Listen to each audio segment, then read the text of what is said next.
Well. But Greetings, Silverliners. Good evening.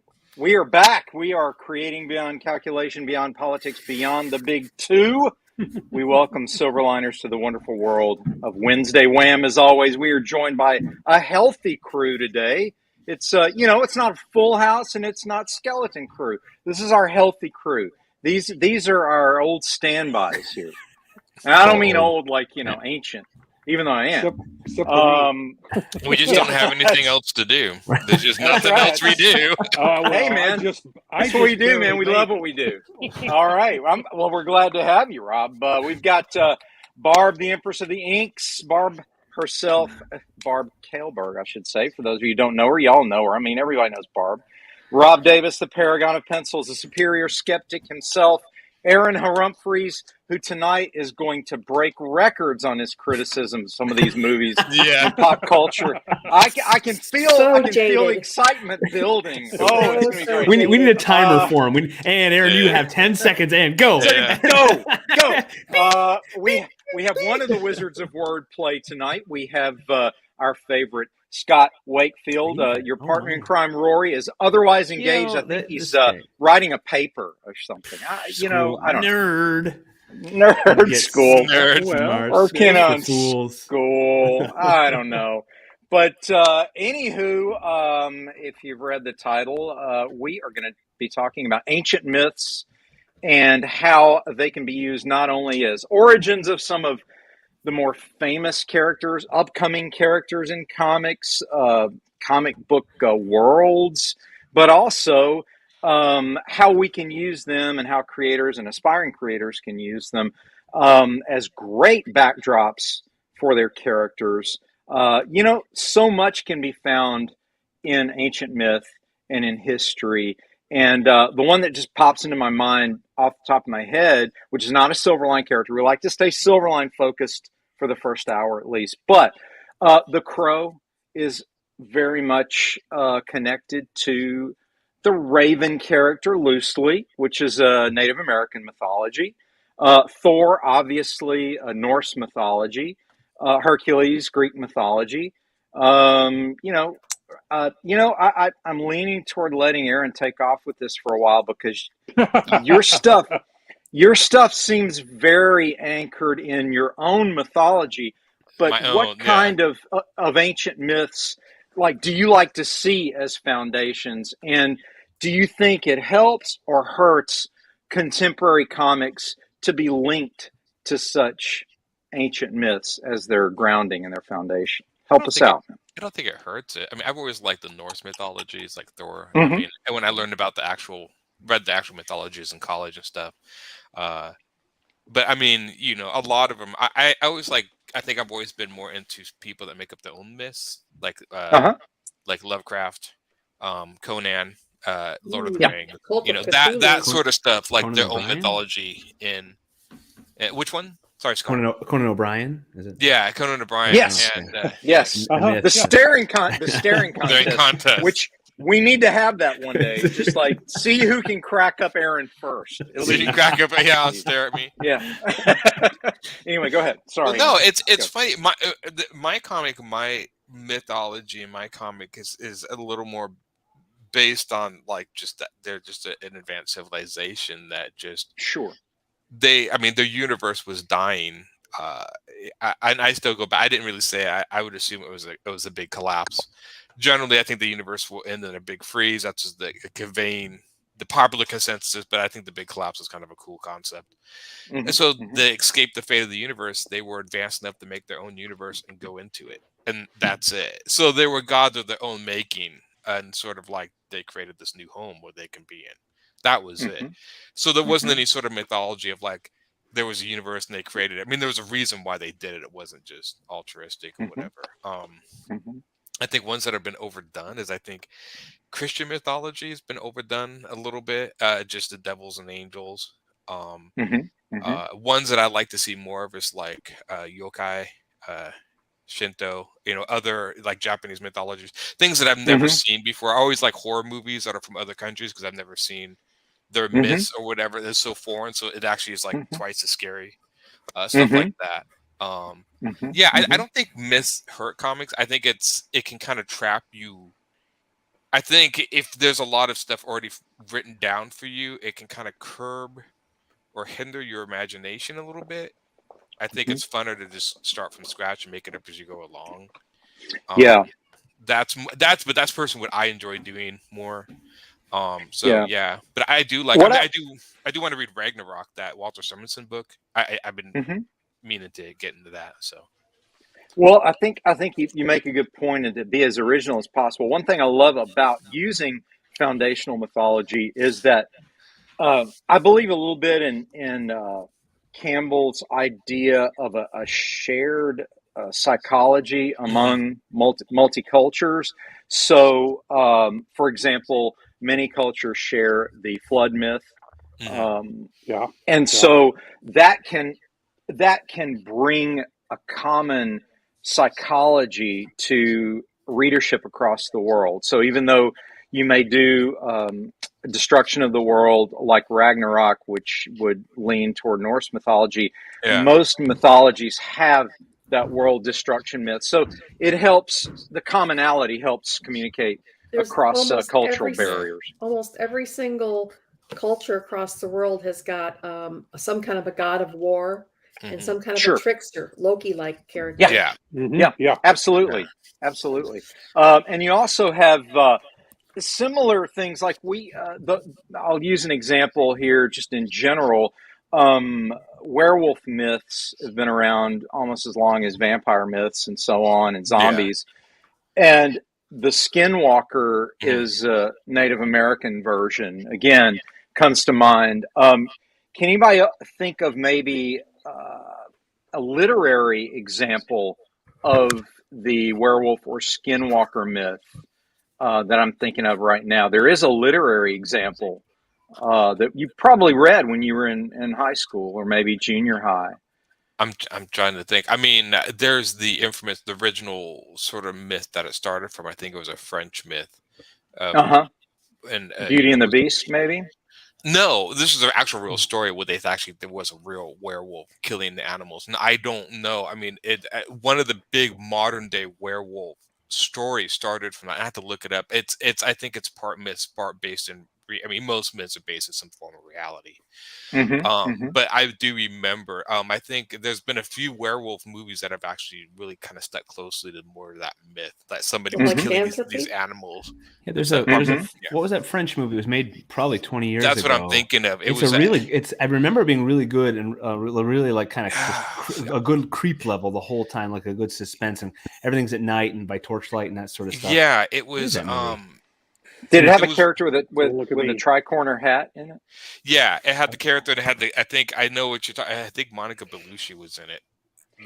Yeah. While you're hunting that down, I was thinking actually of Robert Louis Stevenson's Dr. Jekyll and Mr. Hyde. Oh yeah. Which to me is a type of werewolfish story in the broad sense. Now, I'm not speaking, in terms of its. That's kind of changeling, or that alter ego, the Freudian id taking over, and that sort of idea of the monster within that overwhelms the rational mind has been around for a long time. And again, that's one reason I believe that our modern comic book Wolverine character resonates so well even now. Is it's basically a werewolf story. I think I mentioned that before. It's a technical werewolf, but werewolf story nonetheless. Barb, share with us some of your thoughts on some of your favorite heroes or villains based on myths in comic books. Well, my character Divinity in Silverline has healing powers, which is pretty universal across any and every religion across the world. You have the stories of people who can mystically heal. I think I like the Superman myth. I mean, that too is a universal. I mean, there was Hercules, and a lot of people mix up the Roman and the Greek mythologies because they're a lot alike, but both of them have the strong man in it. And of course, in the Norse mythology, Thor is very strong. Yes. But I think a lot of underserved mythology is the Asian mythologies. I really like the Asian mythologies. Agree. There's so many different countries with so many different mythologies that I would really love to explore more, because we've, as a civilization, we seem to gravitate towards more Greek, Roman, Norse mythology, that the Native American and Asian mythologies are, I think, not explored as much as I would like to see. Yeah. Oh, but I'd like to see that. By the way, the name of that movie is Brotherhood of the Wolf. Brotherhood of the Wolf. Correct. Thank you. What year? What year is that, please? That is 2001. Oh, yeah, 20 years. Quite a ways back. 21 years. Wow. It's an older, but that I think was based around that idea, the werewolf hunting, that French myth. I think it's been a long time since I've seen it. One thing we're seeing more in terms of Asian mythology with the ghost-like characters in The Ring, capturing a lot of, with The Ring, which led to The Grudge, and so on. So a lot of their ghost stories have sort of become now more mainstream into our culture because of just how unique it was. We hadn't seen that particular water spirit visualized like that in our environment, contemporary environment, and then the way that particular character was treated, the sort of vengeful spirit that won't rest until it accomplishes what it needs to accomplish. Right. And that particular look it's very common in Japanese horror. And we see it aped a lot. A lot of Japanese horror, and also the fact that there's no happy ending. That's one of my big pet peeves about a lot of American horror movies, is the sunrise happy. I like it better when it's like you can't escape it. It's it's more scary that way. I used to get a lot of Asian mythology and stuff through video games. When I was younger, a lot of the video games made by Japan, and so I would learn about them through that. Some through the manga I read, but a lot through the video games. Sure, bring over, because they would always use their monsters or myth monsters as enemies in the game, and that's how you would just get used to it that way. One thing I noticed about Asian mythology, since we're heading down that road, is there are a lot of forest spirits and nature spirit and earth spirit reference. That's Shinto. That's Shinto, which I think it's. I'm not even sure if it's a religion that's kind of taken seriously, if that per se. It's more of like, they still believe in it. It's almost kind of like go to Europe and people who believe in fairies. Do they take fairies like seriously, or is it just more of like, no, there's fairies in woodland, almost like the Fae?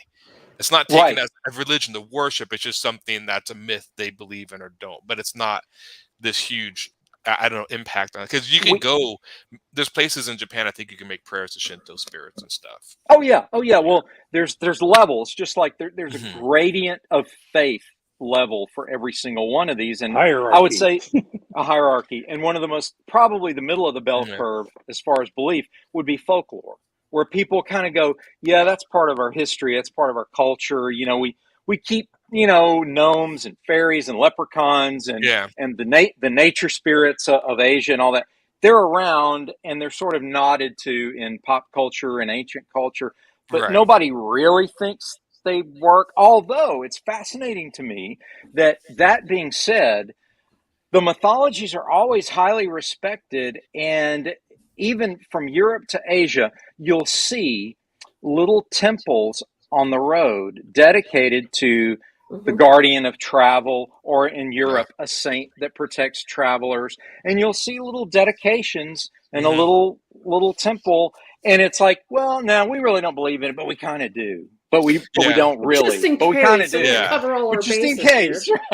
right.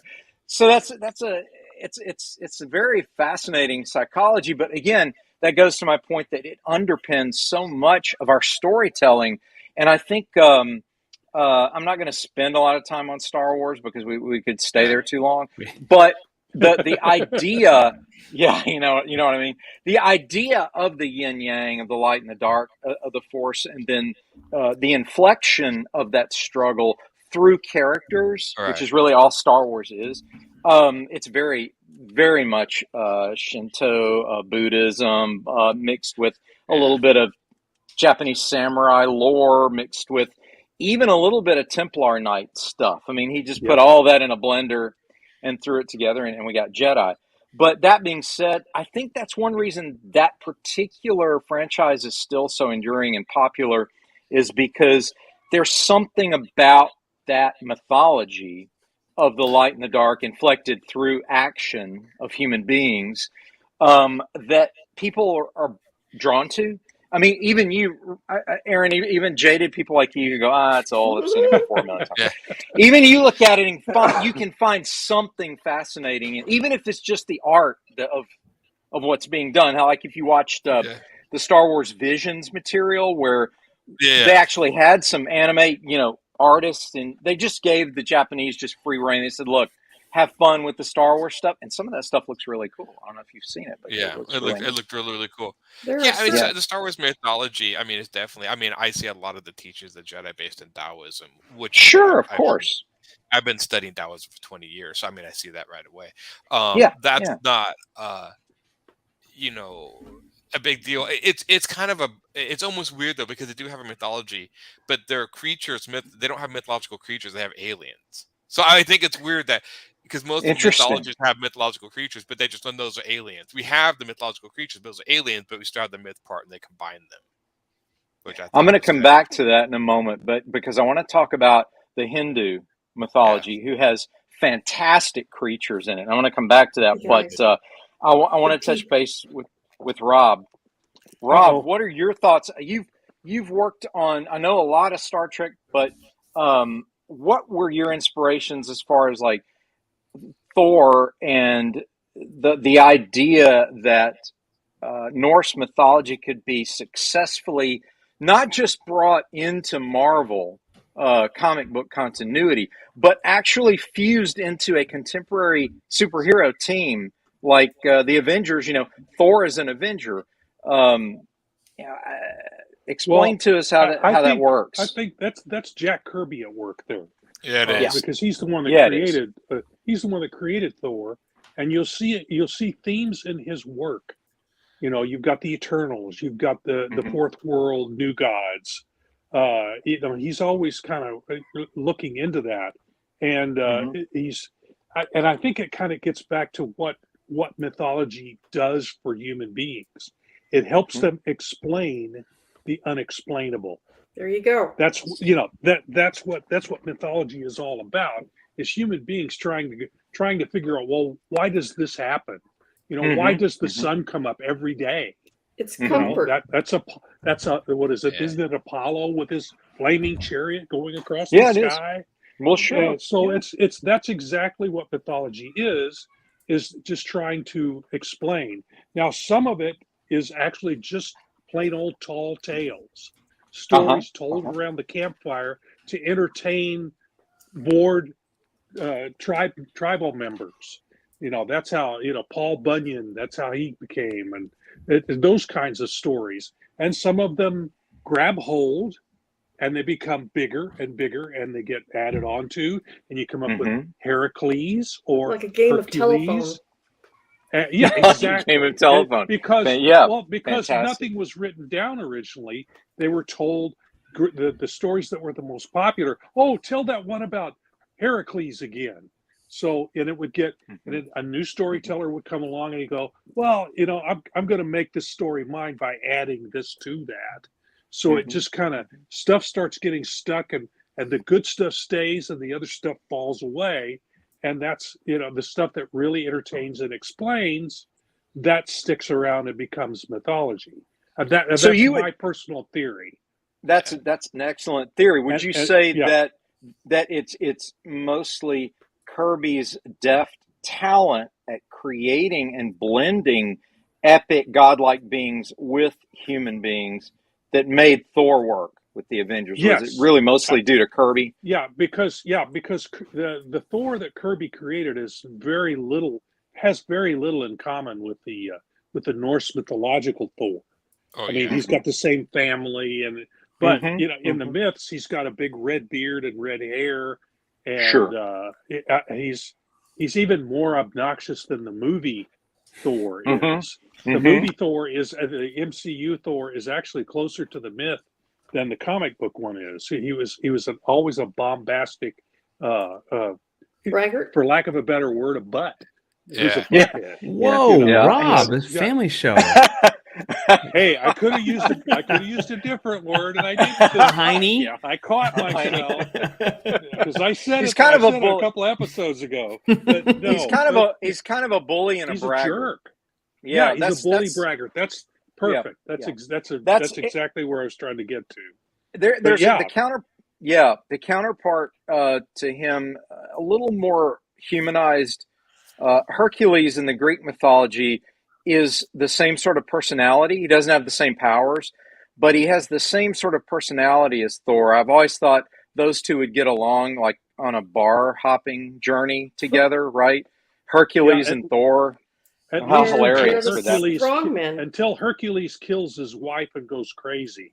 Then it kind of diverges from diverges just a little bit from Thor at that point. But, you know how Greeks are, man. We turn everything into a tragedy. Everybody dies. All a tragedy. Everybody dies. Right. Yes. Okay, so I want to get to Scott now. He's chomping at the bit over there. I can tell. I'm loving the Talk to us, man. What ancient mythologies have inspired you? What ancient mythologies that have been integrated into our contemporary comic book worlds have you thought worked? Maybe some of them that didn't work so well. Talk to us a little bit about your thoughts on it. I wanted to say, and Aaron was kind of going on this track a little with talking about characters in video games and so forth, but the mythology is ripe for the gleaning, because a lot of these stories were just to warn you, don't wander off, don't go in the woods. And so we have all these monsters out there that seem to that transcend cultures, and because we're scared of things that we don't understand, so shape changers. I really liked, so I lived in Southeast Alaska for 3 years and gleaned a lot of the stories up there, and the one that I really liked was the legend of the Kushtaka, and that is a shape changer. They're otter people, and that I'm not sure how far it goes. It's a Pacific Northwest legend. Is this Inuit? No, I think it's a Tlingit, and that's spelled with Tlingit. Yeah. Tlingit or Tlingit, I've heard. Okay. So I apologize if I'm mispronouncing it. And they're otter people that can be otters or human or like an anthropomorphic. So there's the lycanthropy again. Yeah, exactly. Same thing. See? And these again, if I don't get the legend right, I'm sorry. They would take the form of a loved one. And if you were out on the water, and they would call for help, and if you came to help them, they'd pull you in the water, and then you'd become one of them. And so they're that skin changer, that shape changer legend is always that it's got that creepy element to it. And then all of the cryptids, those legends too, Sasquatch and that sort of stuff. All those, they transcend. Every culture has them. Every culture has these, and they're all. I don't know of many that are. Most of them are bad. Most of them are meant to harm you, and few help you. And if they do help you, usually there's a catch. So it's great for storytelling. Yeah, exactly. It's great for storytelling because you either you get helped, but you're trapped. Now you've got something that I like in stories. I like the cascading problems. I love that. Like I love when the hero just can't win. And as the reader or the viewer, you're screaming at them, saying, stop, don't do it, stop. But because this might be good in the short term, or that you think this is going to help you, but like, how do you not see what's going to go wrong? And so I like those when they put them in that jam, like, now I gotcha. And especially when it's an I gotcha that maybe they can't talk about or they can't reveal. That's another thing that seems to transcend. They've got you. You can't ask for help, and so now you have a hero or a protagonist that's stuck, and their life just keeps getting worse. So that seems to be, it's a theme. It's not the broad sense of like your Star Wars, those big themes, but it's like that on the level of how the malevolence can pervade all those myths. And then one that worked for me that I love, Disney's Atlantis. I loved that. They took the Atlantis myth and that and put it right in the time frame that early 1900s. That I love that time frame. Yeah, I think it was 1920s. Right at the end of steam. Right at the end of steampunk. It's it's a great movie. So I thought they took that and modernized it, and made it. And that was a sleeper Disney movie. That's one of those ones that I liked it, but it could have spawned. It actually did spawn a sequel. Yeah. I think didn't have a Saturday morning cartoon for a short time. Yeah, I don't think it did very well, but it was an animated thing on TV for a little while. I did like that. It's funny. I remember had to research a lot, and I can't remember if this is true or not, but a lot of mythological creatures also stem from people finding dinosaur bones. Oh, really? And they didn't know what they were finding. Yeah. Actually, not to steal it, but Rory chimed in here asking how first he asked, is the Lady of the Lake a water spirit? But then he was asking how dragons fit into mythology, and that's another thing that transcends the entire globe. And however you look at it, like dragons are dinosaurs, and we got our Pangea and the bones being everywhere. And it's interesting. We have all these, every continent has these stories of these leviathans, these monsters that were out there. So, and it's ripe for having something that everybody can immediately understand. But Aaron, I know we talked about this a couple of weeks ago, but for good storytelling, don't be lazy with it. If you're going to glean, if you're going to take this little kernel from some mythology or some other existing story. We're talking about public domain stuff. Same thing. All these myths are in the public domain. I think right, they are. Exactly. They are. I'm joking. But it's funny. Sue us, right? Another thing that seems to be universal is the story of some type of siren. Yeah, and something to lure men. Crows and ravens. Crows and ravens are so and foxes. Are so symbolic throughout almost every culture, and most of them have transformative powers, where the crow or the raven will transform into a human. Right. Yep. I want to briefly address the question about the Lady of the Lake as a water spirit. You could interpret it that way. A lot of Arthurian scholars interpret the Lady of the Lake as a member of the Fae or the fairies. The fairies lived in an alternate dimension, and they weren't so much the fun fairies that we see in more of the juvenile cartoons. In the classic idea, much like the elves, the classical idea was they were tall and very thin, and some were malevolent, some were neutral. In the Lady of the Lake's case, she was a member, again, in many of the scholars' interpretations, she was a member of a tribe of beings that lived in an underwater world. Some might connect it to the Atlantis myth as well. They actually forged magical weapons, one of which was Excalibur. So, again, there was another world parallel to our world happening at the same time. And Excalibur was part of that magical world that Merlin helped orchestrate so that the proper king of England would wield Excalibur and bring, peace, prosperity, and happily ever after to classical England. But that was just to address that. We also got a Tommy saying, "Good evening, everyone. Everyone looking great." Hey, thanks, Tommy. Looking good too, man. Come jump in whenever you want to jump in, dude. He also was this Royal Airship? Is that Rory? By the way, that's Rory. Rory says Scott's pretty old. I don't know what that's about. When we were talking about, you said the old crew. Indeed. Yeah, he said that a while ago. My bad for not go back to school. Do your schoolwork. all right. Do your schoolwork. Darn it! I wanted to get back to epic creatures that I touched on earlier because I think this is important. There's one thing about the Hindu mythology that very much brings in these almost, I think Cthulhu was borrowed a lot from this. There was this idea that there were these epic, giant, cosmic beings that were so big and so impressive and so scary or inspiring that they would just cause you to just, turn away or go mad or run and hide. One of these, the scariest one that's been utilized by some of our pop culture material, is Kali. Kali was the destroyer, the Dark Earth Mother destroyer, and the idea, multiple arms, skeleton, skulls, multiple tongues, and wasn't she one that actually supposed to be like? Was she the one that was to weave the world and weave the destruction and weave the creation, or am I thinking of somebody else?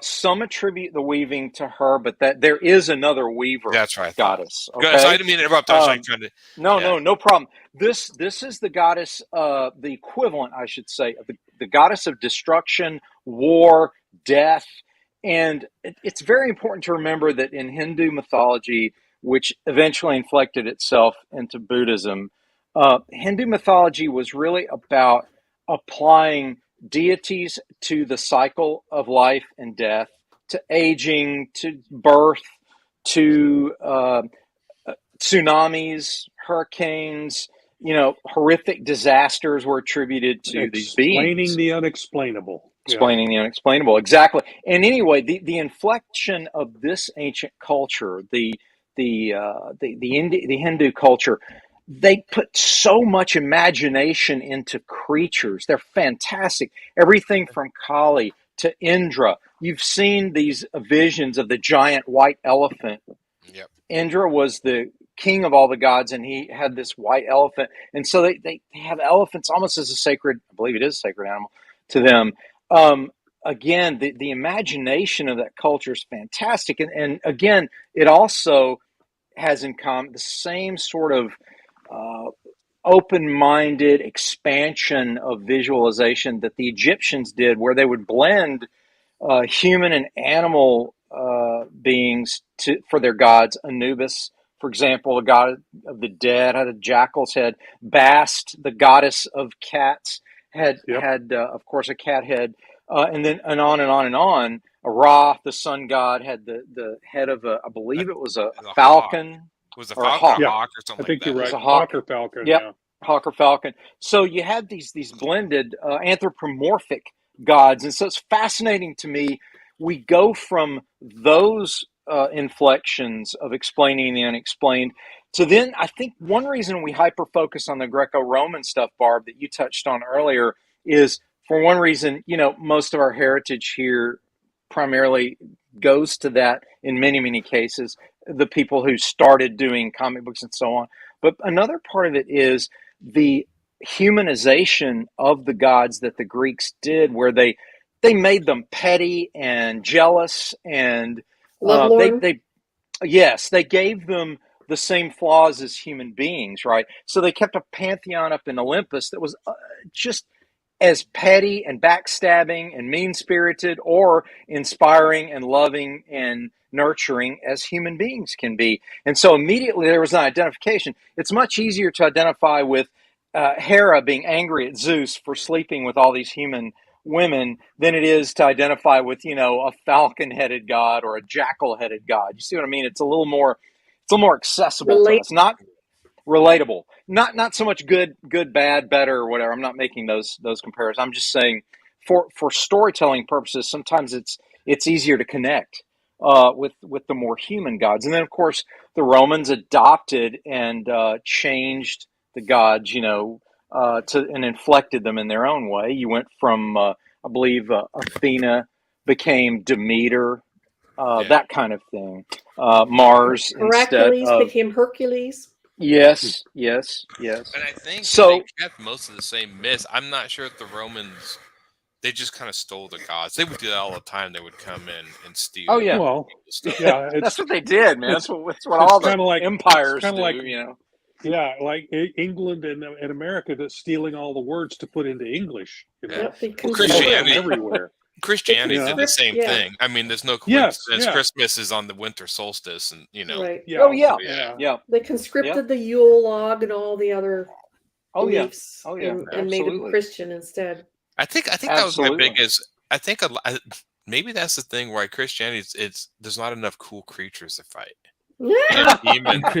You know, like different demons, creatures. Demons. Yeah, there's just demons. I mean, well, there's the weird Revelation angels and stuff with the eye. Yeah. Oh yeah, there is all the eyes and the seraphim and cherubim and all that. You looking for weird reread stuff. Revelation, man. There's Yeah. some cool. Oh man, there's some cool stuff in there, man. Yeah, I have thought wild creatures. I don't know what that guy was smoking, but it was pretty good stuff. I'll tell you what. I did a whole paper on that for confirmation when I was like 12. I'm like, dude. Did you really? You did it on Revelation? Was that your choice? Revelation? Wow, that's deep stuff. Yeah, it was mind bending and scary. I was like terrified. Shout out to Rory here. Rory just learned me something a couple of weeks ago. Revelation. Okay. Revelation was a late edition after the Council of Nicene, because they weren't really sure. They weren't sure enough what it meant, and so when they codified the books that we're going to, this is what we're going to accept. They said Revelation we're going to add next after we establish, we got all this. And then it was kind of like, we'll let Revelation come in. So people aren't like, wait, what? We're going to bring this one in as the rest. So I didn't know that. So Rory, interesting stuff. Yeah. That's what happens when you go to school, I guess. Rory's a smarty pants. Yep. It almost didn't make it in the Bible. Heard of a book by Wayne Barlow called Inferno? Do you guys know who Wayne Barlow is? I'm not sure. I don't. Educate us. So Wayne Barlow, he was he's a naturalist painter, but he decided he did a book called Expedition, where he would do oil paintings of aliens or whatever. After that, and the book is just this guy visiting his planet, and then the paintings are fantastic. He's just he's a concept artist too. He did another book called Inferno, where he did his own interpretation of going to hell. And he did his own interpretation of hell. But he did his own Dante's Inferno. Yeah. Okay. Yeah. Kind of, yeah. It was but it was supposed to be he had in the book, he wrote it he had been in contact with hell, and hell is a real place. It's not this, almost like the biblical hell, but he wrote it what if hell was a real place? How would it function, the generals and the creatures? But he would have certain demons that would pose for him in his studio that he would paint and stuff. So he wrote it he actually was visiting these places. Oh, that's hilarious. Yeah, it's if you look up just Wayne Barlow's Inferno on Google, you see a lot of his paintings. The thing that's really kind of fascinating about that is he almost kind of in a way took hell mythology and rewrote it whatever is real, and made it the scariest thing is if you go to hell as a human, you're turned into a brick. And you put in a house, you're still alive and completely conscious. You're just a brick for all eternity. I mean, just think how horrific that would be. You literally can sense everything that's going on, but you can't move or do anything. All in all, you're just another brick in the wall. Brick in the wall. They make it, and so it's even in that they show a picture of Do we lose everybody? I'm here. Yeah, Scott. Everybody back. Yeah. See, you started talking about this stuff, and then he cut it. Right? We get this disruption from the other side, reaching in. Right? It's whoa, hang on. I get what you're saying. There are several books. I have to recommend some books to you sometime on the hierarchy of Inferno and hell, as far as diabolical beings, all the way down to all the demons and so on. And your idea that they're all kind of boring is I think it's more the fact I think in a more of just you're flipping a little bit, Dean. You're bleep bloop blop. Yeah, you're being there you are. You seem like you're in. Well, no, blip it again. But anyway, go ahead, Aaron. You were saying. Go ahead, Aaron. No, I was saying there's not enough neutral type creatures. In a lot of mythologies, you have Pegasus or the type of creatures, not necessarily evil. They're just these creatures that inhabit the earth. All the creatures of hell are meant to destroy humanity. They're all evil. And so that's what I was saying. It's just not enough. And there's not enough of these creatures that are just roaming the earth doing their thing, and we run across them. They're in another dimension. They're in hell. They're in heaven. That was cool about Greek mythology. Is they really believed you can go see Pegasus in the stable. They believed all these creatures just existed around this. And that, I thought, was a lot of Christianity, modern mythologies don't really put that emphasis that they're supposed to be all around. Well, You don't know it. That depends it depends on what part of Christianity you're talking about, because we're Well, talking yeah. about angel, a protective angel for everyone. Everyone has their own angel that protects them. There's that belief, Well, no, I'm just saying that. Yeah. But it's connected to humanity. I mean, like if you look at Yokai and a lot of like the creatures, like the Kraken just lives in the ocean. He doesn't really care about humanity or what happens. He's just there. Does that kind of make more sense? Like it's not all connected to either the salvation or the destruction of humanity. They're just these creatures that just inhabit our planet with us. And there's that sort of idea has kind of been lost with a lot of modern religions and stuff. But I find kind of too bad. I know I kind of like that idea. So, but yeah, they are supposed to. Yeah, I thought I had earlier was that there he's back. Yeah. I'm back. Was in 100 years, a couple of 100 years. Yeah. What kind of things that we have created now will be religions in the future? I mean, in Nexus, there was this kind of running joke that there was a religion based around Elvis. Yeah. So, I mean, what sort of, I'm wondering what in a couple of 100 years, what kind of things that we have created now just to tell interesting stories will turn into an actual mythology, like Superman. I can see strange. I think he's going to be one. Yeah. If you're talking years from now, I mean, I've often thought like, sometimes it's always interesting to think like if let's say humanity all died or perished, if some sort of alien, another intelligent race came to our planet, what would they make of all of this stuff? I could easily see them interpreting Walt Disney as some sort of god or pantheon. I mean, look at all the stories, animations, and myth. They probably think Stan Lee was writing the history of our world. Yeah. I mean, I would see like even McDonald's, a symbol. Like, what would they make of that? Would it be just an eatery, or was like, well, it's everywhere? Maybe this is some sort of, I mean, religious. I mean, if you're looking at it from a completely unknown point of view, you can make all this stuff we take benign. It's like now the stuff's becoming mythological. Now we're getting to the Galaxy Quest area. Those sort of people. Fun stuff, right? I've got a question for folks. If you guys can remember this, what popular video game includes the Japanese god of thunder? You guys should know this. I don't play video games. Well, you would know because it was made into a movie as well. Japanese Japanese. Yes. Yeah. Ding, ding, ding, ding, ding. So again, these gods, even like you were saying, like we don't get enough of the Asian stuff, but it is kind of there. You just kind of look a little deeper, and it pops up. They got the design of Raiden from. Do you know what was like the straight up influence of that? Was Big Trouble in Little China.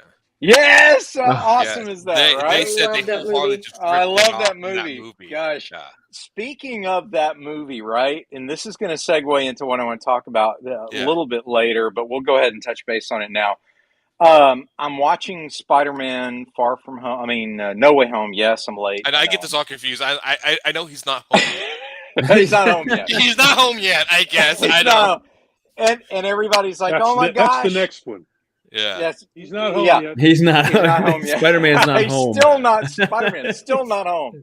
And overall, guys, I mean, I know it got great reviews, greatly received. The effects are great, all this, that, and the other. So far, it is the most expensive sitcom I've ever watched in my life.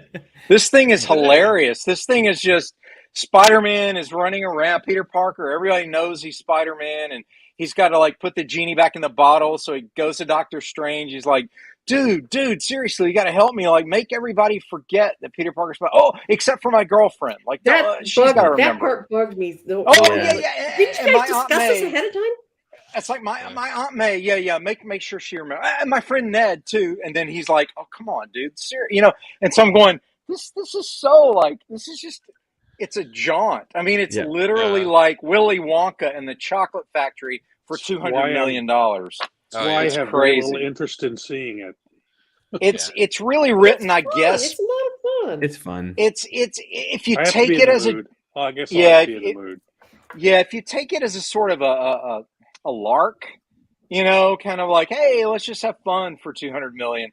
For Terry Million, I want to see something more epic a little bit for me. Well, I but, think what's the disconnect with that, with a lot of comic book fans who grew up with this, is now they're digging into the mythology of the movies. They've made this mythology through the movies, and they're playing on that instead of playing into the mythology of the comics. And that's so a good point. If you grew up with the movies, you're going to get more out of it. If you just grew up with the comics, you like those more. It's just not going to do anything that Tobey Maguire and Andrew Garfield in it. So they're essentially doing what the comic books did. Yeah. What the Marvel comics did. And that was they start eating their own young. Mm-hmm. You literally, it's true. I mean, you literally, when you watch this movie, I mean, there's a part of me that's like, yeah, it's kind of cool to celebrate other movies, but it's also like, if you guys run out of ideas that you're basically cribbing other movies, pulling them. Well, I mean, we call it fan service now, Aaron. It's all fan service. Yeah. It's like, look. I call it lazy. Same with me. I call it executive ideas, because when you think of these ideas, I mean, you see writers like, would this be the executives like, if we brought these other dudes back, we can make serious money. So, it's executive idea. It works. Right. It works. It does. It work. It does work. But again, then it is strictly fan service. That's why you have to sort of walk that line as a creator and decide, do I want to just make money or do I want to do quality stuff, right? I used to joke with friends of mine who were trying to break into the business and I love so-and-so and he's making a lot of money. And, I love so-and-so. I'm not a big fan of his work. Well, he's making more money than you are. Yeah, I know. But, and then finally what we got down to was, look, if you just want to make money, you could do porn, right? And just be rich, right? So you got to draw the line somewhere. It's like, okay, if that's what you want to do, go for it. You got to get to the bottom line. You got to get to the bottom point. What are you going to do? You want to do something of quality that's memorable. You want to just make money. Well, hopefully all of us sort of fall at Silverline. We want to fall into that nice comfort zone where we want to do quality work and make money, right? Because you can walk and chew gum at the same time. Well, we can do both. We don't have to choose. The one thing I did think it was interesting that SpiderMan spent so much time nodding and winking and elbowing us and, hey, remember this, guys? Remember this? I'm like, okay, well, it's a nice reunion movie, I guess, if that's what you want to do. I know. Sure. It's sad because they started bringing back stuff that I grew up as a kid and and G.I. Joe and now they're bringing stuff that was made in the early 2000s. Man, I consider the early 2000s recent history, not even history. I mean, not anymore, man. Yeah, now it's nostalgia. I'm like, wow. Now it's nostalgia art, man. Now, we're the old guys going, hey, remember when, Lord of the Rings was at the movie theater? Oh, look at that old dude talking about those old Lord of the Rings movies. Oh, man. But to me, they're 5 years ago, right? And they're 20 years ago. I just remember them the other day or whatever in the theater. Yeah. Well, there's a lot of those, and I think they're gonna just lean more into it. I think that Doctor Strange, that multiplicity, the multi-universe, they're just gonna bring everything. Even DC's doing. Let's bring back Michael Keaton. It's like, look, people, I love Michael Keaton. Let's just leave the guy alone. Let's leave him alone, man. Leave him alone. They're gonna throw money at him. He'll do it. It's just segue into Batman. Just prop him up. That is a great segue. Oh my God, that's a great segue into Batman. Okay. So eventually, I wanted to get to the part where Barb has anybody else besides Barb seen The Batman? I have not. I have not. And just based on the trailer, I want to be full transparency here. Based on the trailer alone, I'm calling it Junkie Batman in Bad Cosplay. Okay, so that's my take. It's Junkie Batman in Bad Cosplay. But I want to hear, without spoilers for the respect of those watching and listening, Barb, talk to us a little bit about Batman and, be as objective or non-objective, subjective as you want to be. Go for it. There was a lot of good things about it. I actually liked the outfit. It seemed more functional and real. And the Batmobile I thought was great. Looks like a Dodge Charger, doesn't it? Yeah, it is. It is. I mean, it was like a real car, only super souped up, right? It didn't have fins on it or anything like that. What Batmobile should be. Yeah, it was realistic. I thought that Robert Pattinson definitely shook his sparkly vampire image. Yeah. But he was awfully emo. I mean, oh my God, with the hair hanging in the face and the sad puppy look, and he was so pensive and brooding all the time. That was kind of annoying. I mean, they really tried to get back to the roots of telling a detective story. Well, that's good. Yeah, and I mean, we did the have operative word in there is try. Yeah, I mean, they really tried to go back to the greatest detective. Alfred was great. Yeah. He was. I mean, Alfred was always great. Andy He's always seemed. Yeah. Andy Serkis. I know he was awesome. People. Wow. He was awesome as Alfred. He's a good actor. It always seems like whenever we have these movies, it's always Alfred that's the standout star. I was just waiting for they call up and be like, Batman, my precious. He's always going to be the two things that, and this is always my constant niggly criticism of DC movies. It was so damn dark. Can't the network invest in something more than a 25-watt bulb? LEDs saves on money. Down in price. Use them. Even in the indoor scenes, like the hospital and stuff, they're all like you can barely see him. Like, how can you even tell if the guy's alive? You can't even see him. You got to take his pulse to find out. And they're inside. Yeah, by making your movie dark, you don't have to turn out the lights. It's the atmosphere. The feeling of darkness not being dark. Yeah, I get that Batman rules the night, So most of the movie takes place at night, usually raining. Blue filters. But come on, there has got to be a limit of how dark they are. Invest in something, a little bit lighter. And the other thing was that they could have shaved off a good half an hour of the movie by cutting out the long, dramatic, pensive, brooding looks that Bruce would give or Batman would give. I mean, they spent like long seconds where he would just stare, or the very ponderous, heavy steps. They were very slow, and I get that they were doing that. The footsteps in the distance that would slowly come towards you. Could be they're doing what fantasy books did, and they're just padding things. Yeah, so your book is this thick, It was meant. I don't know. The footsteps, and it really, he never moved fast in the entire movie. He always these ominous. Unless he was fighting, it was always this real slow, ponderous. It was meant to sound ominous and raise the tension, but all it was just like, dude. Are you not able to move in the suit, or is there something else going on here? Just walk. When he walked out of it took him forever to walk out of the shadows. I was like, well, we all know it's Batman. This is like one of the Predator movies, like Predators. They tried to go back to like show, the original movie, to looking through the Predator's eyes. And like, guess what? We all saw the first movie. We know who they are. You're not making a surprise. You're not surprising us. It would be more surprising if SpiderMan walked out of the shadows like Batman. That would be a surprise. But him walking out with the cape is like, I did think it was funny, not to spoiler, when he first walked out, the criminals laughed at him because, I mean, wouldn't you? I mean, this guy dressed as a big bat, What do you got there, Dean? What do you got there, Dean? The trilogy. See, I like the Dark. Oh yeah. I mean, I enjoyed it. It was a good. I mean, they were trying to get back to the greatest detective thing, and he was very human. He was a little bit too emo with the looking through his bangs all the time. It just seemed, yeah. And it lagged in spots. It's like, all right, yeah, picked up the pace. Here, get moving. It's an action film. Do some action. Yeah. Well, I want to take you back to 2008 for a moment.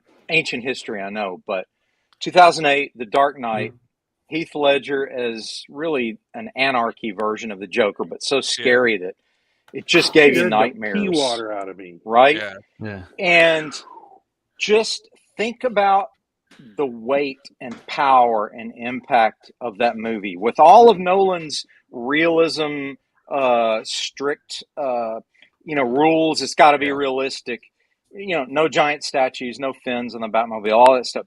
Even with my aesthetic criticism of that, the power of that movie, the script, the intensity of it, from the two ferry boats convinced that each is going to blow the other one up, the Joker trying to prove that humanity's not worth saving, sort of the depth of his message, Batman having to go to what was he going to Shanghai? Does he go to Shanghai? Hong Kong. He goes to Hong Kong to capture the Chinese criminal, and how cool it was on that rooftop where he has to, swing. He goes down the glider, goes into the high rise, captures the guy, and then gets pulled out by the bat plane and carry. I mean, all that stuff. It's like it doesn't even belong in the same sentence as that. I mean, this is just based on the trailer alone. Now I haven't seen it, so I've got to be fully disclosure. But does it even come close to that bar? I mean, is it even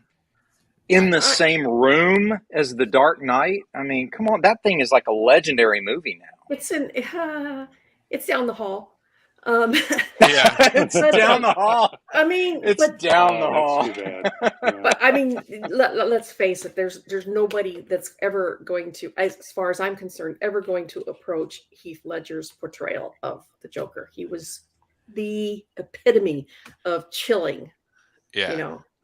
I don't think you'd have to try real hard. And I think if anybody tried that hard, it would come across as a caricature. You'd have to try hard to top him. Yeah. And I don't know if the same director, I don't think the same guy did Seven, but a lot of people said this new movie is based like the movie Seven. And it kind of is. It's a little bit of a lift. Right. It's so the detectives in Seven were constantly one step behind the criminal, and the criminal eventually pulled off what he wanted to do. And it was this is very much the same, where Batman seems to be one step behind or two steps behind the criminal, but that's where he failed. Batman's supposed to be the guy who's supposed to figure it out and be, so when the criminal comes in to do the crime, he's standing in the room two steps ahead of him, already solved the thing. And that's where this movie failed. To me, it's like Batman should have been the one to stop and when you see like a lot of the people get away with the stuff in the movie, it's like, well, Batman would have figured that out, and now so it's like he's leading back. And they also kind of got the Riddler wrong a little bit. The Riddler in the story was an egomaniac. He thought no one could be as smart as him, and his whole point in all the stories is to outsmart Bruce Wayne. He wanted to outsmart him. The riddles in this just seem kind of there.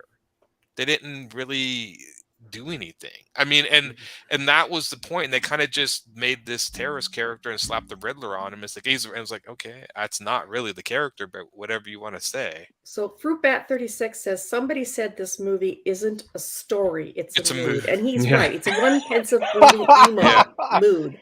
Yeah. Oh my. But now to be fair, I'm gonna play a little bit of devil's advocate here to Aaron. This is a young Batman. I mean, he's only like... People always say that to me, and every time I tell people I love the Zack Snyder movies, like, yeah, but that's too dark, and they make... And I get it's supposed to be a young Batman, but I don't know. To me, it's like, look, you can say young or not. If your story doesn't work, it doesn't work. You can make all the excuses in the world. I mean, I love the Snyder movies, and the internet will tell me 1,001 reasons why those movies suck. And they have all the excuses in the world. And it really comes down to whether you just like the movie or not. Yeah. People make the excuse. It's like, if I'm going into this Batman and I don't realize he's young, or they're not saying it outright, why should I infer that? Why should I infer that in the story? Because he looks like an emo kid. Because he's like, because he looks like an emo kid Batman with the hair, and he's looking down, and he's all depressed. Dude, life sucks. But still, again, imagine coming into, you know nothing about Batman. You know he's a dude in the cape. There's nothing in that movie to infer that this is his starting out. Nothing. So the fact is, you have a bunch of comic book guy creators who know Batman, like, this is the beginning. I'm like, yeah, great. I'm glad you know that. If it's not inferred in the movie, it doesn't count. It is inferred in the movie, though. He said he's only been at it for 2 years. But still, 2 years is actually pretty good for a career. That's not the beginning. Somebody says you're working 2 years in a job. Do you consider somebody 2 years in a job new? 2 years. What are the statistics for 2 years as a nighttime Avenger? A crime fighter, a vigilante, a costume vigilante. Is that Brent Larson, welcome, my friend. Hey, welcome. Yeah. So the argument could be made that his detective work improves over time as he learns. I've heard people say that, and I'm like, I'm not waiting around for it to improve. Even the animated Batman, which I think is one of the best Batmans ever, was outsmarted. I loved the animated Batman. Has anyone? Sorry, not to diverge too far. Has anyone ever seen an analysis of Joker's plot really in the Dark Knight series? Like how almost impossible it would like to be to pull it off. I know that like you gotta like set your brain aside for movies like that, but Joker's plot is like disbelief. He could never do that. Yeah, but in the Dark Knight Returns. Yeah. Oh well. It's Batman. And then speaking of Riddler, 1,000 points to whoever can answer. What weighs 6 ounces, sits in a tree, and is very dangerous? Anyone? Original Batman movie? A sparrow with a machine gun. Come on, that's simple. Wow. Robin. I will go back on Barbara. I'm not getting the only reason I balk at that he's a young Batman is when I really like the Man of Steel movie. And every time I say, well, he makes a lot of mistakes and blows up a lot of buildings at the end, and I would tell them, well, because he's a young Superman, he's still figuring it out. People are like, that's no excuse. That Steel movie still sucks. See, if I made that excuse, they would still like, doesn't work. So then why am I supposed to take he's a young Batman and make it work for me? The Catwoman work. Oh, yeah. No, that's like, you can't do that. You can't sit there and be like, well, it's a young Superman. Don't care. But this one is a young Batman, so you take that in consideration. I'm like, no. Oh, I was just playing devil's advocate. It doesn't change the fact that I thought it was ridiculous. Fruit Bat says, did Catwoman work? Woman work. She did. Zoe Kravitz. She kind of did. Oh. I didn't like the head. No, I didn't like. She looked like with a little strip across the nose. I have a question about Catwoman.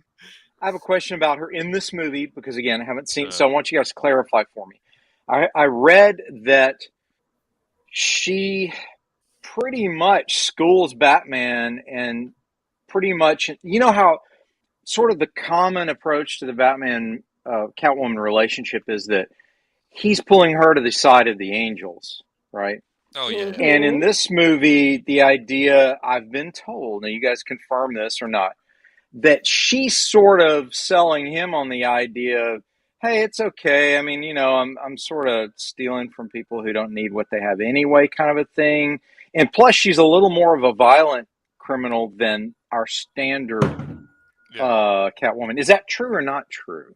I don't think. Well, I'd like to jump in at this moment and say I'm late to the conversation. So you guys are talking about the Pirates of the Caribbean? Exactly. Yes. Yep. Jack exactly. Sparrow. That's yes. why I brought Jack up Sparrow and with a Catwoman. With a machine Catwoman. Gun. Yes. I will say I think the 9th Pirates movie.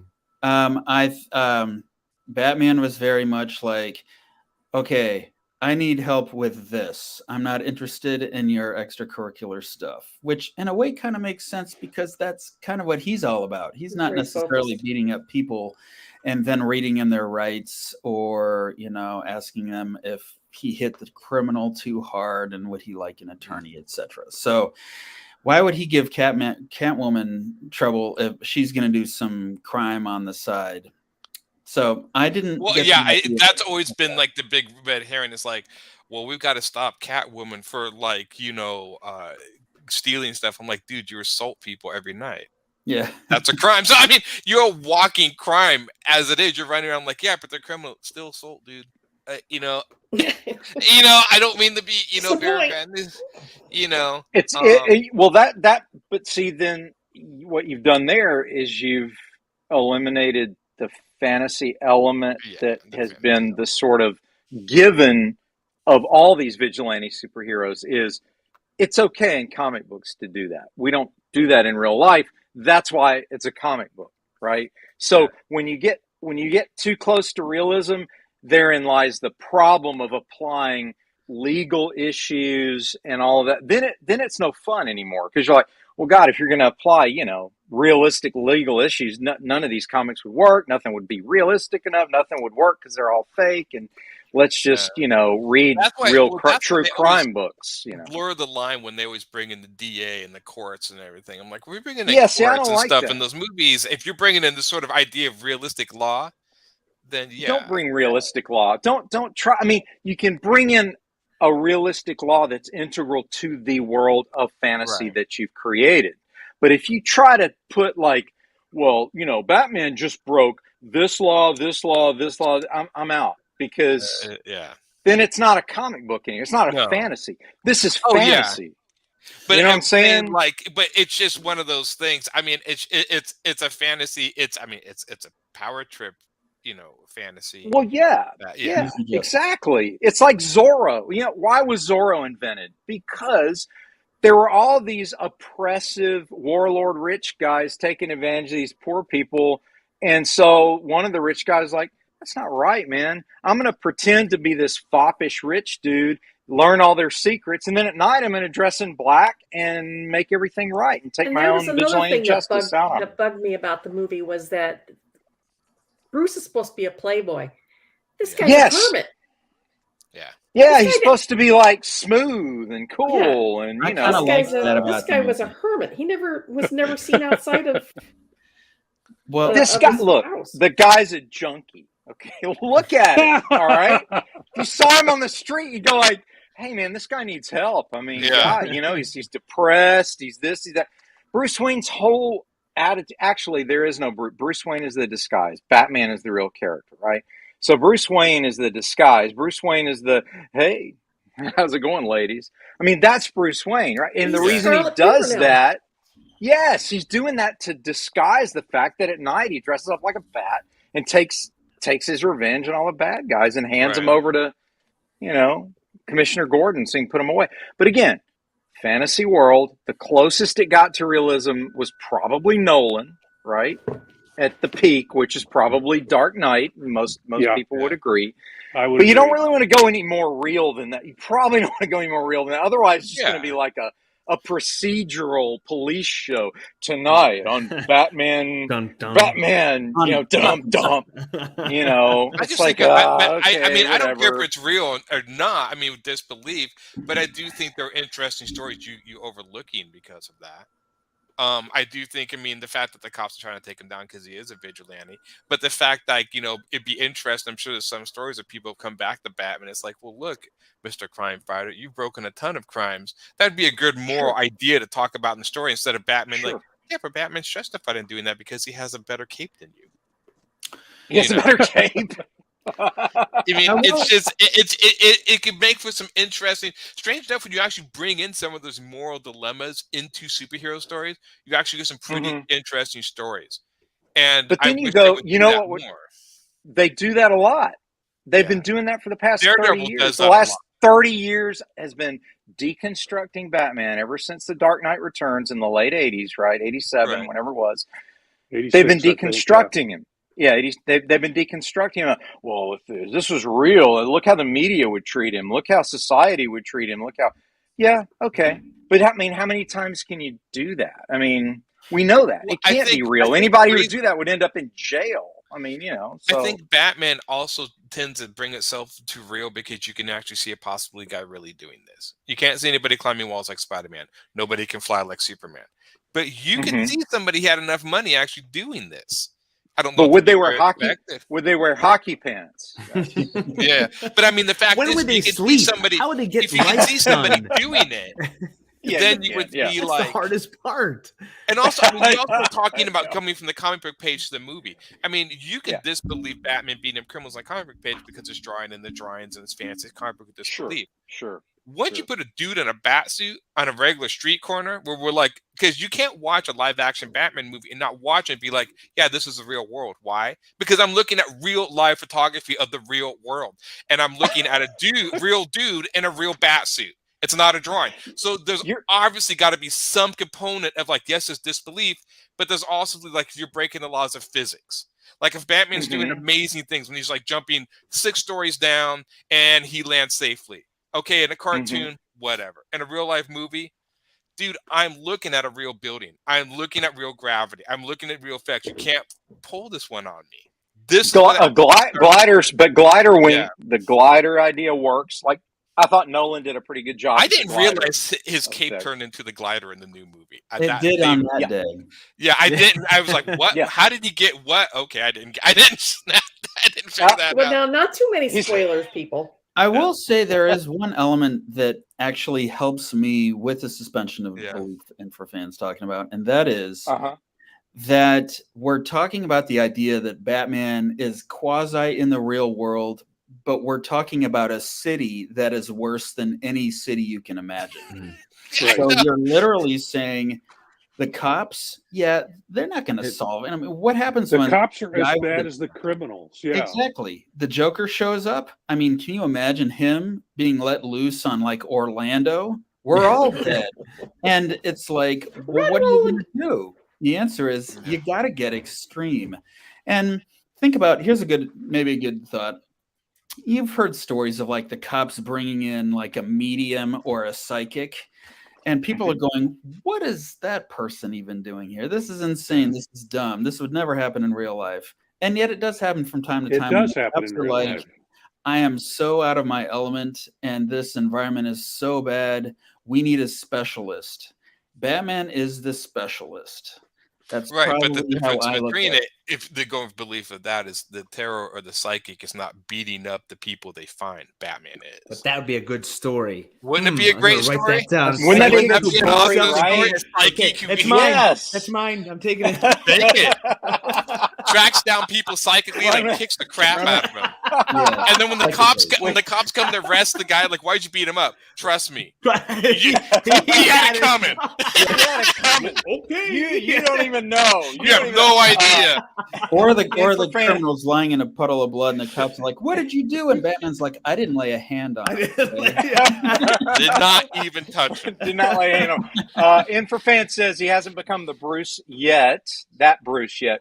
I would argue the Bruce Wayne we know hasn't been in this movie. So that's a common argument for the movie as well.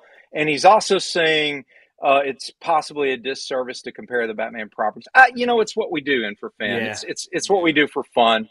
And he likes the movie, and that's great. I mean, everybody's gonna have a different opinion on it. The Batman of Toronto. Yeah, has anybody seen the Batman of Toronto? He said, explain that. Sorry. I'm sorry. Oh yeah, sorry. I didn't mean to go about that. Okay, sorry about that. Yeah, hoser. Toronto is a lovely city. I've been there many times. That being said, though, I'm going to flip it and really flip Aaron's arguments against him on something that he agrees with. Look, Marvel does this incredible suspension of disbelief stuff all day long. The destruction of, and they use real cities. Yeah. The destruction of New York City, the Tesseract. Are you kidding me? Iron Man doing all the crazy stuff. Doctor Strange making stuff up as, it's happening. Oh, wow. But this happens. Come on. This is like, there is no suspension of disbelief. I think the reason that you kind of bristle at the Batman is because it's this close, right? It's so close to reality, right? So the Marvel stuff it's in a reality, but because maybe the humor, maybe the pop music they use, maybe the fact that there's so much flippancy in the dialogue, maybe that's keeping it from you getting kind of bristle at, he just destroyed that whole building. I bristle at the Marvel stuff. Trust me. The Marvel stuff, it's time. like, especially my friends, like I remember my friend's not a comic book fan. He watches the Marvel movies, and he takes it about any movies. He's like, it's funny. I watched those movies, and those people would have died 10 times over in one movie. Every single one of them. Iron Man would have been hit by a missile, something. The shock from the impact would have literally liquefied his insides, and it would have. I'm like, yeah, that's true. Like, so yes, it is suspension. Hulk, it is ridiculous. The force that Hulk needs to force downward to leap upward would level buildings. I mean, like every bit of physics, and we can take Star Wars. For a spaceship to go from multiple times the speed of light to stop, everyone would splatter. A space battle, forward momentum. Lasers go forever. So do you think there's no fire Imperial in space. Star Cruisers and you think X-Wings and TIE Fighters, there would be a sea of laser beams and a sea of of destruction that would shred everything to bits. And I love nitpicking. I love it. It drives my mom and my sister nuts, but I can also enjoy the movie. Like there's two parts of my brain. I'm not saying some of the Marvel movies I don't mind or whatever, but I mean, strangely enough, though, in some movies, if you actually bring in real physics, it makes the movies much more interesting.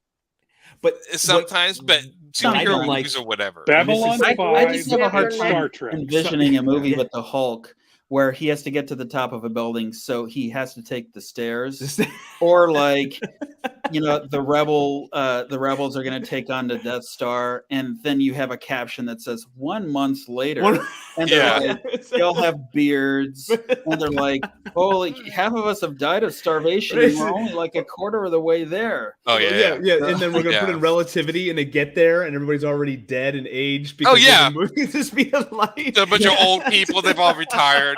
They turned the Death Star into a retirement home. They got rid of the laser years ago. Darth who? Oh, Vader. Vader, He's like three Darths back. Yeah, I know. Oh, yeah. I mean, it's strange. And I take Star Wars and all that is, that sense of disbelief. But Batman was always supposed to be a sort of quasi. No. Daredevil is Daredevil. It's fantasy. Yeah. It's fantasy. Where's the poetry in your soul, Aaron? Well, poetry, my friend. But I'll say, come on, that's what we live for. The new Batman movie does this really well. I think it is fantasy because a guy's running around dressed as a bat. That doesn't make any sense on any level that we recognize.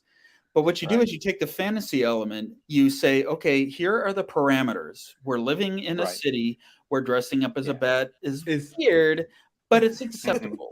And then you make everything within that reality makes sense. So that's why the dynamic with Jim Gordon is really interesting. We haven't seen it like that in any other Batman movie because it's great point. Kind of real. I mean, great point. Great point. Also have to remember, growing up with comics, I've said this many times, I didn't read superheroes. They were not my favorite. I did not. The only superhero stuff I read was the X-Men. And the only reason I read the X-Men is they look like a bunch of punk rockers. I thought that was cool. When I saw Batman and Superman, when I saw all those guys, even as kids, I was still going like, why is that dork in that stupid costume? I thought that even as a kid. And there's a part of me still thinks it today. So, Aaron, I like, you're Alan Mooring it. Yeah, you're I like Fruit Bat's comment. I don't like Alan Moore either. Fruit Bat makes me think of the end of Monty. Wait, go back one. End of Monty Python and the Holy Grail. Yeah. Right? Oh yeah, absolutely. They're all in costumes.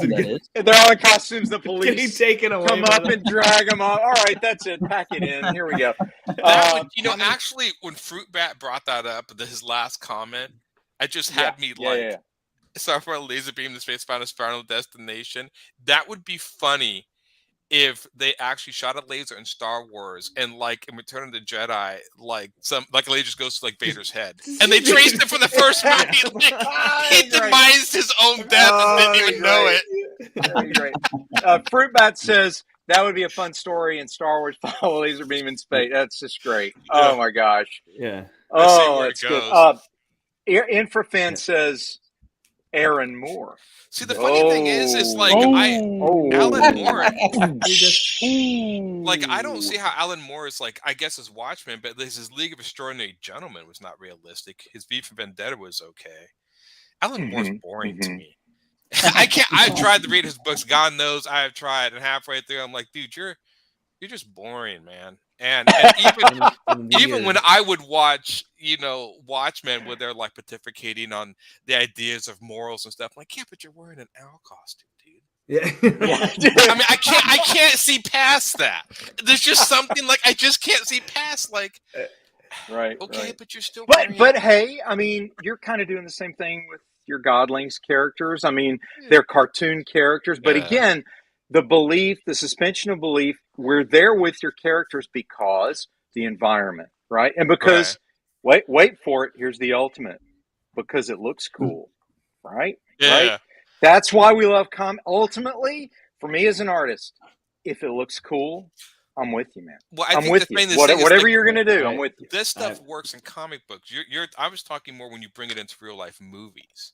This is why I always had the biggest problem when The movie sometimes did it. I mean, like when he's wearing the owl costume in the comic book Watchmen. Okay, it's a comic book, whatever, they do that. It's just when it's when you put it in stuff in real life. Stuff doesn't translate from comics into real life all the time. They just look like it's like it can't always work. It can't always work. I mean, you see it in They real look life, like and you're bad like Halloween costumes. Yeah, it doesn't. The Batman movies have to create the entire environment. I think, like, saying, the entire city needs to be, or it's the entire story world. And I love the Christopher Nolan films. Speaking of that, at the end of the Batman movie, we waited through all the end credits to see if there was an Easter egg. Wasn't worth it. Oh, poor you. It was. Don't. Google is your friend. I won't do it. I won't do it. And I tried to Google and I couldn't get any service in the theater. Anyway, it showed all the locations that they had filmed at, and there was like 7 or 8 locations, and they were all over the world that they filmed that, so they could get this particular shot to look as gloomy as possible. Like Liverpool, Chicago, London. I can't remember all the ones, but there was dozens. They did. There was one scene in the very beginning where they showed, and Memphis. And they showed Times Square, New York, in the very beginning of the movie, and they didn't even try to disguise it. I'm like, okay, look, you're saying this is Gotham, but that's New York Times Square. I mean, that's obvious. I cannot unsee that. Iron Man statue right there. You know. And they did the same thing as some of the Batman. Like, I love the Christopher Nolan Batman movies, but by the third one, because I actually liked all of them. But he didn't even disguise the fact, like, look, it's just Chicago, dude. Yeah. I was like, perfect segue to what I was going to say. Anton Furst, the production designer of the 1989 Batman, along with Tim Burton, known for his fanciful visualizations, right? One of the reasons that movie worked so well was because we established incredible fins on the Batmobile, giant statues, impossible cathedrals, impossible everything, but it worked in that world. So the problem and danger of realism, getting too close to it, is it pours ice cold water all over the fantasy, and you can't use Batman. The Tim Burton one worked great. Yeah, that's the one I'm talking about. The whole thing is a fictional city, and he tied, because I've always argued when you take Batman out of Gotham City, he just looks like a weirdo. He sticks out. Yeah, he sticks out. He's wandering around your neighborhood. Where are all the gargoyles and stuff? I mean, if you want to break the reality of Batman, imagine him running down your suburban neighborhood street. Yeah, which is like Marvel does that well. They do their self-awareness, especially with a SpiderMan. Like when he meets Doctor Strange, he's we're using our superhero names. Or when he runs out and there's no building, goes, he's on the golf course and it's like they make they're self-aware that there are some absurdities that it doesn't fit. Right. It's funny. You're right though. But you take them out of Gotham, it's like what's going on here? What's going on? It's just so schizophrenic dude. Oh yeah. I've told people many a time I'm not superheroes. I could take or leave them. I mean, I have a few superhero runs. Majority of the stuff I collect is sci-fi, fantasy. Very little superhero stuff. And it's sometimes, and they hate to, sometimes it's kind of annoying that when I say I'm a comic book fan, they immediately just think like, well, you're Marvel, DC, and I'm like, no. Why do you always just assume that? It gets kind of old after a while, and it's like when I talk about other things, they're like, we don't know anything out of Marvel and DC. I'm like, of course you don't. Yeah. So it's like, it's like, okay, then, I give up. This is why I have a hard time connecting a lot of modern comic book fans, because unless you're just, getting it on over Spider-Man or Batman, and like my friend Tom says, I just do not care if they all died in a cataclysmic fire. I just don't care. And it's like, sometimes I don't either. That's why we love you. That's why we love you, Aaron, because you give us the dark perspective on superheroes. Which is why I like sci-fi. I like sci-fi fantasy too. I think if they made the DC and Marvel world, or any comic book world, I'm saying the big guys, though, if they made them more real, meaning they aged, if you set a time, and they're old and they all die, I honestly think we'd care about them more. And if you had to reboot them all after 20 years or 10 years or 5 years, I think they'd be more realistic, because we care about them more as real people, not this timeless Tony Stark living from Vietnam to the Desert Storm, and he's like, or you could have the like Cap or Thor that are timeless. Sure, fine. Oh, fine. But if the real people, Batman, that's kind of Aaron. You said you liked the Batfleck. You like Ben Affleck, yeah, because he's an old Batman, right? Yeah. And he struggles. That's it. I mean, if they aged and that you knew that they were finite, which is what the movies had to do. Yeah, the movies had to do that because they got real people. So my favorite. That's why they killed off Tony Stark in what? Yeah. In Endgame. Spoiler! Oh, you just crushed everybody. Yeah. Look Robert at Downey Jr. was aging. He was aging. I heard about. Is it sad that I remember I was in the theater and that happened, and everybody in the theater was sniffling and crying, and the only thing I thought is like, yay! I was like, yay! I was like, Robert Downey Jr. gets to make other movies now. That was my biggest thought. He's out of his contract. Yes. I mean, after so many years, you'd be like. But they'll all flop, and he'll have to come back as Iron Man to be as to an make older, money again. crustier Iron Man. Yar!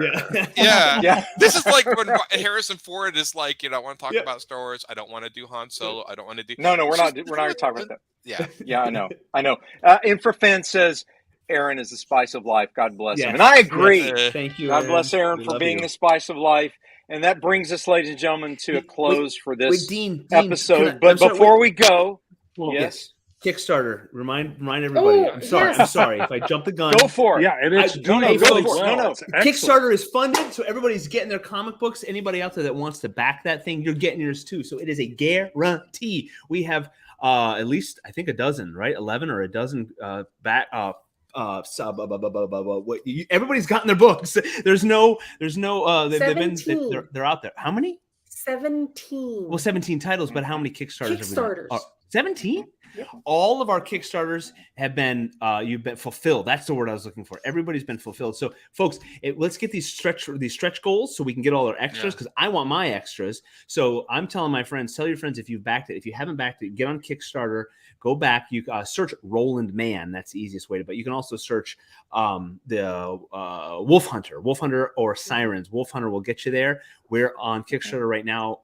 Go back our projects. Thank you for everybody out there that's made it possible, because we want our extras. I want my extras. So get on Kickstarter. I've got a couple of cool things I've thrown in. Yes. And if we reach the first stretch goal, everybody will get some really cool bookmarks. If we reach our second stretch goal, everybody's going to get a Gree bag. A voodoo Gree bag. Oh, nice. Voodoo. Okay, Voodoo, cool. yes. Nice. Cool. Yeah, get over there, and folks, share it. Send it to all your friends, because we want to get these goals done, and that helps, of course, Silverline be as even awesomer than we already are. Well, of course it does. Thank you for letting me take over there, Dean. No. I'm glad you did. And as we get ready to close, we always close with our favorite motto. We do, which is Make mine Silverline. Hey, I'm Alex Saviuk, and I just want to let you know, make mine Silverline.